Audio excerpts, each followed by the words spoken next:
Hello दोस्तों, आप सभी का ऑल अबाउट सोसियस में स्वागत है। और जो यूजीसी नेट के 26 थिंकर्स का जो सिलेबस में है उसमें आज हम लोग टालकट पार्सन्स के बारे में चर्चा करने वाले हैं। आप सभी को पता है कि टालकट पार्सन्स जो हैं वो सोशियोलॉजी में एक इम्पॉर्टेंट विचारक होते हैं।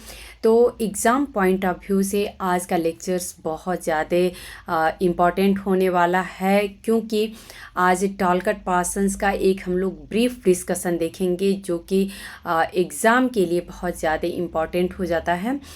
इसमें हम लोग इनके बारे में जानेंगे, इनकी कौन सी इन्होंने समाजशास्त्र में अपने योगदान दिए हैं उसके बारे में समझेंगे, इनकी पुस्तकें कौन सी हैं। तो अगर फैक्चुअल की बात करें या कॉन्सेप्चुअल की बात करें, दोनों मामले में आज का लेक्चर जो है वो बहुत ज़्यादा इम्पॉर्टेंट होने वाला है। तो चलिए हम लोग प्रारंभ करते हैं। ये टालकट पार्सन्स का इमेज है, आप लोग देख सकते हैं। संरचनात्मक प्रकार्यवादी, आदर्शवादी, प्रकार्यवादी और क्रियावादी सिद्धांतकार के रूप में चर्चित प्रसिद्ध अमेरिकी समाजशास्त्री टालकट पार्सन्स का जन्म सन 1902 में कोलोराडो अमेरिका में हुआ था। तो ये अमेरिकन समाजशास्त्री हैं, सबसे पहले यही फैक्ट निकल के आता है। इनका जन्म 1902 में हुआ था। टाइमलाइन जो होती है अगर थिंकर्स की पूछ दी जाती है तो उसके लिए बहुत ज़्यादा इम्पॉर्टेंट होता है। सन 1927 में पार्सन्स हार्वर्ड विश्वविद्यालय में प्रशिक्षक नियुक्त हुए तथा 1979 में अपनी मृत्यु तक इसी विश्वविद्यालय से वो जुड़े रहे। तो ये 1979 तक जब इनकी मृत्यु होती है, और जब 1902 में ये 1927 में जब ये पार्सन्स हार्वर्ड विश्वविद्यालय को ज्वाइन करते हैं और तब से 1979 तक ये वहीं पे जुड़े हुए रहे। सन 1944 में पार्सन्स समाजशास्त्र विभाग के विभागाध्यक्ष बने। 1949 ईस्वी में पार्सन्स को अमेरिकी समाजशास्त्रीय परिषद का अध्यक्ष बनने का गौरव प्राप्त हुआ था। तो ये इनके कुछ अपने पर्सनल अचीवमेंट थे। बाद में अगर पार्सन्स को हम क्यों याद करते हैं, आखिर में समाजशास्त्र में पार्सन्स के क्या योगदान है, तो इनकी जो 3 मेन कंट्रीब्यूशन है, योगदान है, जिसके लिए हम लोग पार्सन्स को समाजशास्त्री के रूप में जानते हैं, वो तीनों है सामाजिक क्रिया सिद्धांत अर्थात सोशल एक्शन थ्योरी, सामाजिक व्यवस्था सिद्धांत सोशल सिस्टम थ्योरी और प्रकार्यात्मक सिद्धांत अर्थात फंक्शनल थ्योरी। इनको क्या है, इनके बारे में हम लोग समझेंगे वन बाय वन आगे। तो ये 3 थ्योरी जो हैं वो टालकट पार्सन्स के द्वारा मेजर कंट्रीब्यूशन है सोशियोलॉजी में। सामाजिक क्रिया सिद्धांत आखिर में क्या है, सोशल एक्शन थ्योरी, इसके बारे में हम लोग कुछ फैक्चुअल बेस्ड, आप लोग ये आज का लेक्चर मैं बार बार कह रही हूँ बहुत ही ज़्यादा इम्पॉर्टेंट है। इसमें हम लोग फैक्चुअल बेस्ड और एक ब्रीफ डिस्कशन करेंगे टालकट पार्सन्स के बारे में। अगर आप लोग पहली बार मेरा लेक्चर सुन रहे हैं तो मैं ये ज़रूर बोलूँगी कि आप लोग इग्नू सीरीज़ में टालकट पार्सन्स को ज़रूर समझिएगा। यहाँ पे जो भी हम लोगों ने टर्म्स को ब्रीफली यूज किया है या डिस्कस किया है, उसी को हम लोगों ने इग्नू सीरीज़ में काफ़ी डिटेल में समझा है। तो अगर यहाँ पे आप लोगों को उनके जो भी टर्म्स यूज किए गए हैं यहाँ पे, तो अगर आप लोगों को कन्फ्यूजन होता है तो इग्नू सीरीज़ आप लोग ज़रूर एक बार देखिएगा, उसमें बहुत ही डिटेल में समझाया गया है। सामाजिक क्रिया सिद्धांत अर्थात सोशल एक्शन थ्योरी, पार्सन्स ने 1937 में प्रकाशित पुस्तक स्ट्रक्चर ऑफ सोशल एक्शन, इनकी फेमस बुक है, इसमें अपने क्रिया सिद्धांत का उल्लेख किया है। इसे ही क्रिया का स्वैच्छिक सिद्धांत अर्थात वॉलेंटरी थ्योरी ऑफ एक्शन भी कहा जाता है। तो इसको आप लोग याद रखिएगा, ये एक ही के लिए 2 नाम दिए गए हैं। पार्सन्स के अनुसार सामाजिक क्रिया की 3 शर्तों का होना आवश्यक होता है। अगर कोई भी सामाजिक क्रिया होती है तो उसमें ये 3 कंडीशंस जरूर होने चाहिए, इनके बिना सामाजिक क्रिया पॉसिबल नहीं है। पहला है कि कर्ता, एक एक्टर होना चाहिए, कर्ता होना चाहिए, परिस्थिति होनी चाहिए, एक सिचुएशन होनी चाहिए, और तीसरा कि अभिप्रेरणा हो चाहिए, एक मोटिवेशन होना चाहिए, तभी कोई सामाजिक क्रिया हो सकती है। इसमें से अगर कोई एक भी मिसिंग है, अगर नहीं है, तो सामाजिक क्रिया नहीं हो सकती है। पार्सन्स के अनुसार अभिप्रेरणा भी 3 प्रकार की होती है। अब यहाँ पे अगर मोटिवेशन की बात करें तो अभिप्रेरणा भी 3 प्रकार की होती है। सौंदर्यात्मक अभिप्रेरणा होती है जो कि हमारी माइंड से रिलेटेड होती है। हम सोचते हैं कि हमें ये चीज़ अच्छी लगती है तो क्यों अच्छी लगती है, हम अपने पसंद को देखते हैं यहाँ पे कि हमें ये चीज़ें ज़्यादा पसंद हैं। इसे भावात्मक भी कह सकते हैं कि भावात्मक अभिप्रेरणा भी होती है। संज्ञानात्मक अभिप्रेरणा होती है जिसमें कि हम सोच समझ के बिल्कुल तर्क के आधार पे हम कोई भी अगर काम करते हैं तो ये संज्ञानात्मक अभिप्रेरणा के अंतर्गत आता है। और मूल्यांकनात्मक अभिप्रेरणा है जिसमें कि हम कंपेयर करते हैं चीज़ों को, हम बिल्कुल सोचेंगे कि हाँ ये चीज़ अगर अच्छी है तो इसके पीछे कारण क्या है, कैसे है। तो इन दोनों में अगर आप लोगों को कन्फ्यूजन हो रहा हो कि संज्ञानात्मक और मूल्यांकनात्मक में क्या डिफरेंस है, संज्ञानात्मक में हम अपने हिसाब से सोचते हैं कि ये चीज़ जैसी है कि वेजिटेबल है तो फ्रेश है, वो फ्रेश है, हेल्दी भी है। लेकिन अगर मूल्यांकनात्मक अभिप्रेरणा की बात हो जाएगी तो जो सब्ज़ी फ्रेश है वो हेल्दी तो है, वो पता है, लेकिन उसके साथ हम ये भी कंपेयर करेंगे कि ऐसी सब्ज़ी हमें फ्रेश सब्ज़ी ढूंढें जो कि कम रेट में भी मिल जाए, ईजिली अवेलेबल हो जाए। तो ये सारी चीज़ें मूल्यांकनात्मक अभिप्रेरणा में आ जाएगी। मैंने आपको ऑलरेडी बता चुका है कि इसको हम लोग अभी जैसे अभिप्रेरणा 3 प्रकार की होती है, इन तीनों को हम लोगों ने इग्नू सीरीज़ में बहुत ही डिटेल में और बहुत ही अच्छे से समझा है। अगर आप लोग उसको एक बार समझेंगे तो आप लोगों को कभी कन्फ्यूजन नहीं होगा। इस आधार पर पार्सन्स 3 प्रकार की सामाजिक क्रियाओं का भी उल्लेख करते हैं। पहला है अभिव्यंजक सामाजिक अभिक्रियाएं। यह क्रिया जो होती है भावनाओं के आधार पर आधारित होती है, जैसे कि राग, द्वेष, प्रेम और घृणा।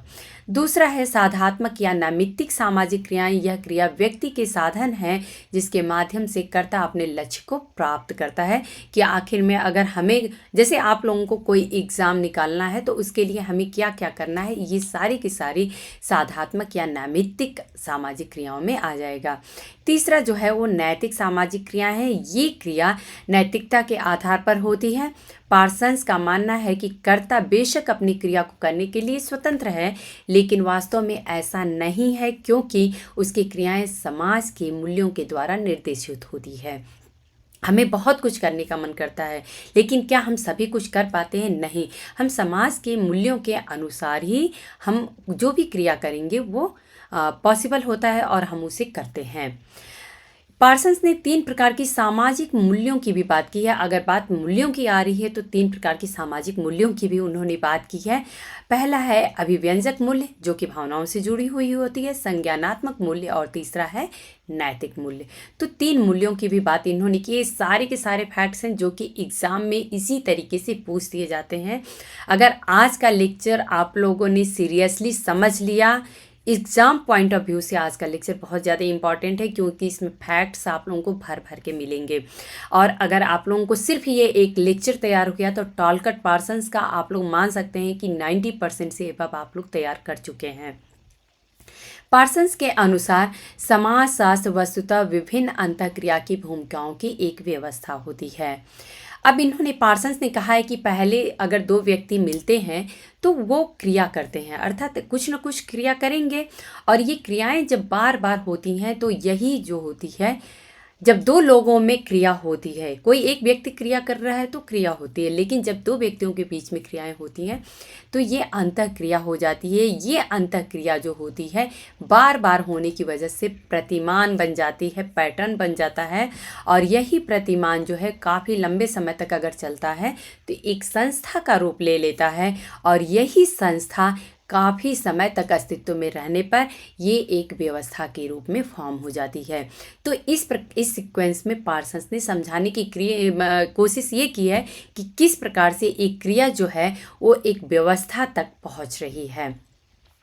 इन्होंने कहा है कि जो संस्थाकरण होता है, इंस्टीट्यूशनलाइजेशन जो होता है, इसमें दोनों की भूमिका होती है, संरचना की और प्रक्रिया की। तो प्रोसेस भी होता है और स्ट्रक्चर भी होता है। इन दोनों को अगर मिला दें तो हमें संस्थाकरण देखने को मिलेगा। सामाजिक क्रिया 3 व्यवस्थाएं बनाती हैं। इन्होंने कहा है, पहली है सामाजिक व्यवस्था, दूसरी है सांस्कृतिक व्यवस्था और तीसरी है व्यक्तित्व व्यवस्था।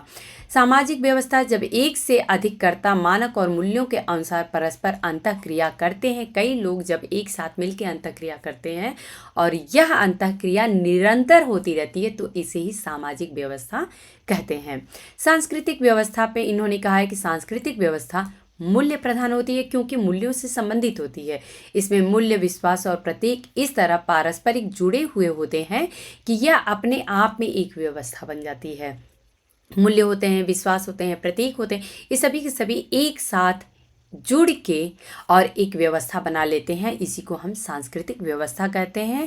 परिस्थिति व भूमिका व्यवस्थित रूप से जुड़े हुए होते हैं क्योंकि बिना किसी भूमिका के परिस्थिति नहीं होगी और परिस्थिति के बिना भूमिका नहीं होगी। यहाँ पे अगर आप लोगों को याद हो तो रॉल्फ लिंटन का एक कथन आप लोगों को याद होगा। रॉल्फ लिंटन ने कहा था कि जो भूमिकाएं होती हैं वो परिस्थिति की गत्यात्मक पहलू हैं।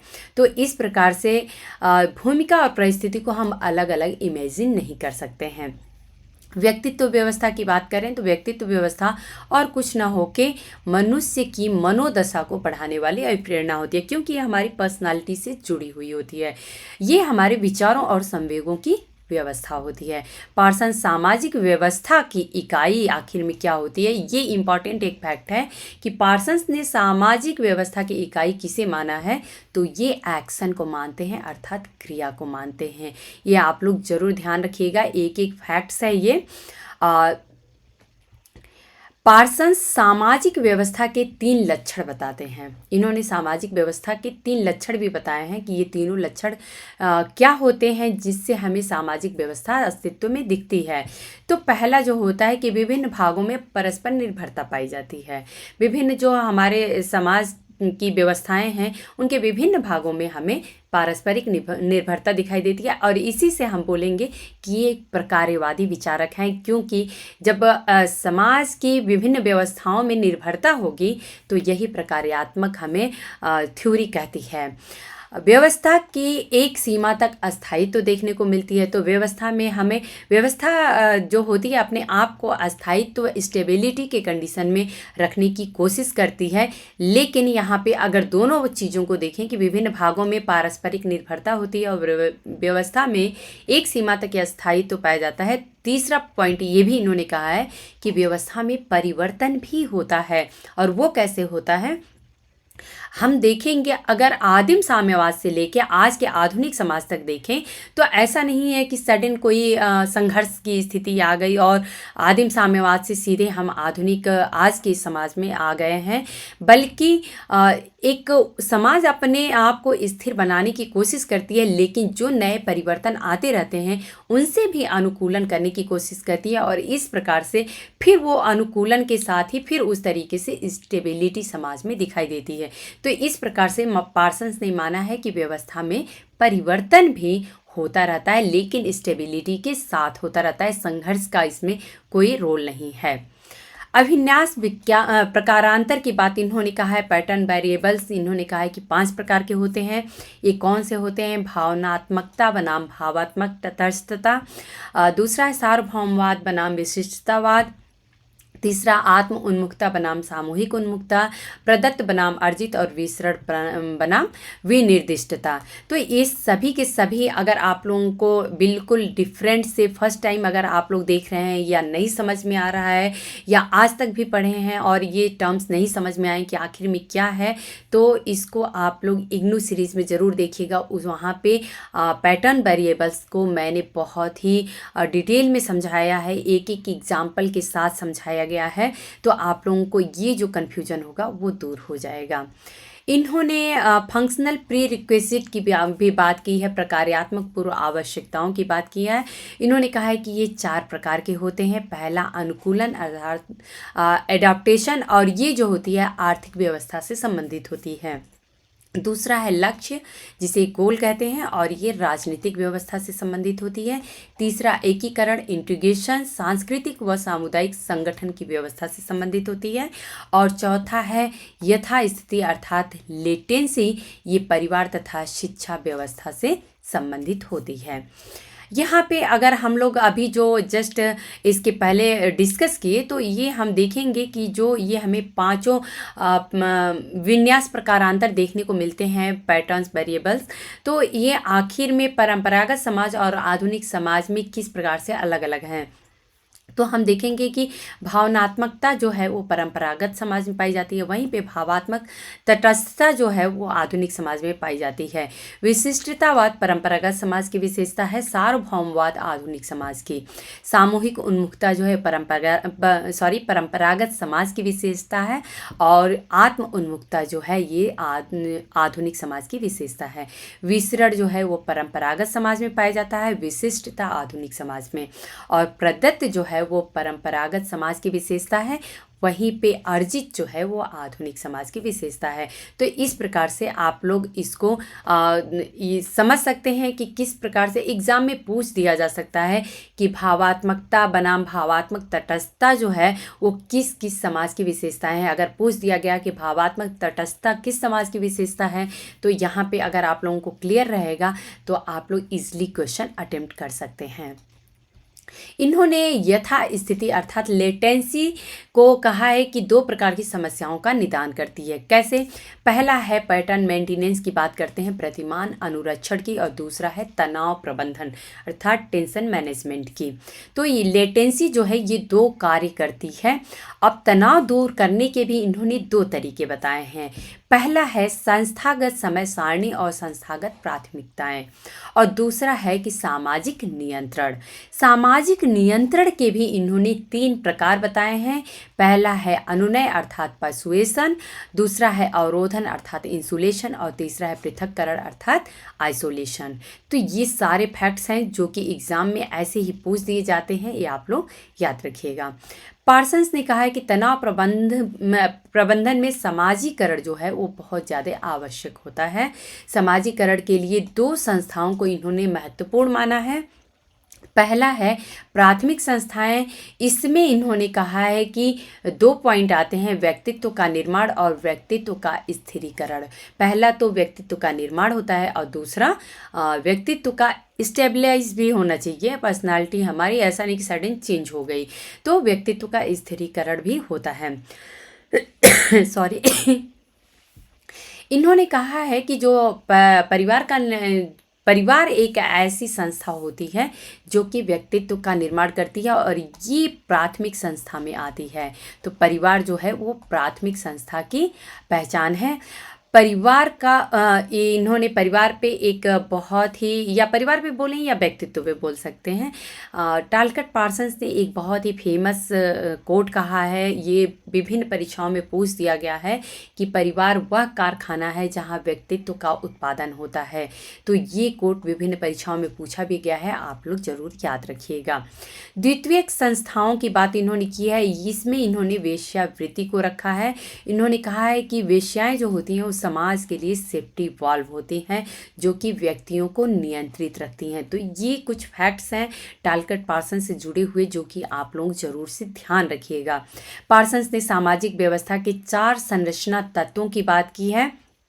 पहली है नातेदारी, जिसमें कि आप लोग देखेंगे कि विवाह संबंधी नातेदारी होती है, एक हमारे खुद ब्लड संबंधी जो हमारे अपनी होती है।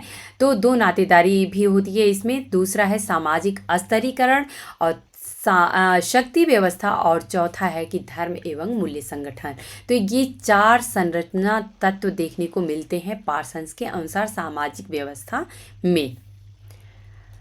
सामाजिक व्यवस्था की संरचना के प्रकार की बात करें तो पार्सन्स ने अपने समाजशास्त्रीय विश्लेषण में मुख्य रूप से 4 प्रकार की सामाजिक व्यवस्था की बात इन्होंने की है। ये चारों सामाजिक व्यवस्था कौन सी है?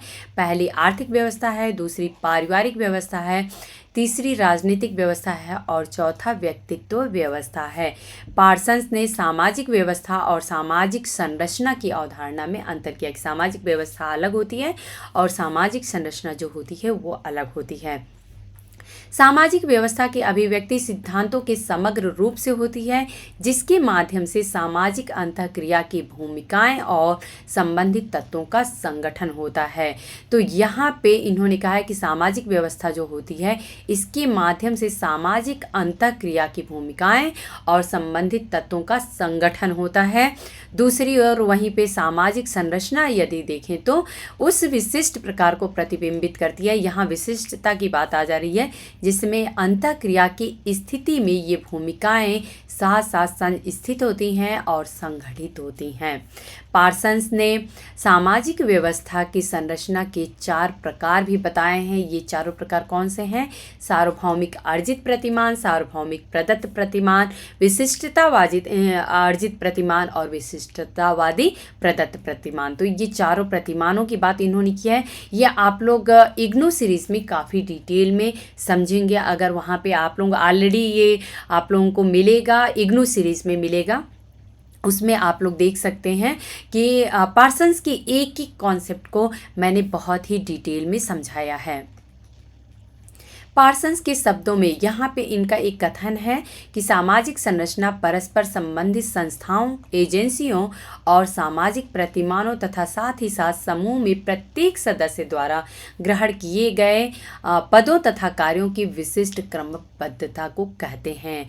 तो सामाजिक संरचना पे ये जो है पार्सन्स के द्वारा कहा गया कथन है। पार्सन सामाजिक संरचना में निम्न तत्वों का भी उल्लेख करते हैं। इन्होंने कहा कि सामाजिक संरचना में कुछ तत्व पाए जाते हैं जिनसे सामाजिक संरचना निर्मित होती है। तो पहली संस्थाएं, इनके कथन में ही आप लोग देख सकते हैं, संस्थाएं हैं, एजेंसियां हैं, सामाजिक प्रतिमान है, समूह है, उप समूह है, स्थिति व भूमिका है। विसंगति की भी अब बात पार्सन्स ने की है। तो विसंगति के बारे में इन्होंने क्या कहा है, इसको हम लोग समझते हैं। पार्सन्स ने अपनी पुस्तक द सोशल सिस्टम में इसकी इन्होंने चर्चा की है।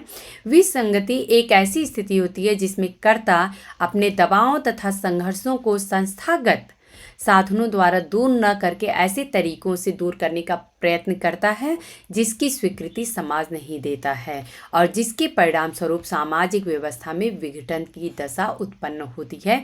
तो ये बात टालकट पार्सन्स कहते हैं। यहाँ पे अब हम लोग पार्सन्स ने स्तरीकरण के बारे में भी, जो सामाजिक स्तरीकरण है, सोशल स्ट्रैटिफिकेशन है, उसके बारे में भी इन्होंने कहा है। इन्होंने एक्सेप्ट किया था कि जो सामाजिक स्तरीकरण है वो समाज में आवश्यक है, ऐसा है कि वो हर जगह हमें देखने को मिलेगा ही मिलेगा। तो सामाजिक स्तरीकरण जो कि पुरस्कार एवं दंड पे आधारित होता है, इसका निर्धारण मनमाने ढंग से नहीं किया जाता है बल्कि निम्न 3 आधारों पर किया जाता है। पहला है गुण, व्यवहार कुशलता और मिल्कियत। तो ये 3 इन्होंने बताया जिसके अनुसार या इसके आधार पे हम सामाजिक स्तरीकरण को निर्धारित कर पाते हैं। पार्सन्स के अनुसार सामाजिक व्यवस्था से संबंधित 3 संस्थाएं होती हैं।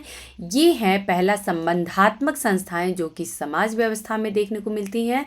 दूसरी है नियामक संस्थाएं जो कि व्यक्तित्व व्यवस्था में देखने को मिलती है। और तीसरा है सांस्कृतिक संस्थाएं जो कि सांस्कृतिक व्यवस्था में देखने को मिलती है। अब यहाँ पे हम लोग पार्सन्स से संबंधित कुछ इनकी मुख्य पुस्तकें देख लेते हैं कि इन्होंने मुख्य पुस्तकें कौन कौन सी लिखी हैं। तो सबसे मोस्ट इम्पॉर्टेंट पुस्तक इनकी आ जाती है the structure of social action, टालकट Parsons के द्वारा लिखा हुआ। इनकी एक और महत्वपूर्ण कृति है economy and society, essay in sociological theory, ये टालकट पार्सन्स के द्वारा लिखी गई है। तो इसको आप लोग याद रखिएगा। और भी कुछ बुक हम लोग देख लेते हैं। सिस्टम ऑफ मॉडर्न सोसाइटीज़, तो system of modern societies, foundations of modern sociology, ये टालकट पार्सन्स के द्वारा लिखी गई है। एक बुक और आप लोगों को अच्छी बुक देखने को मिल रही है, family socialisation and interaction process. तो ये जो बुक है ये टालकट पार्सन्स के द्वारा लिखी गई है।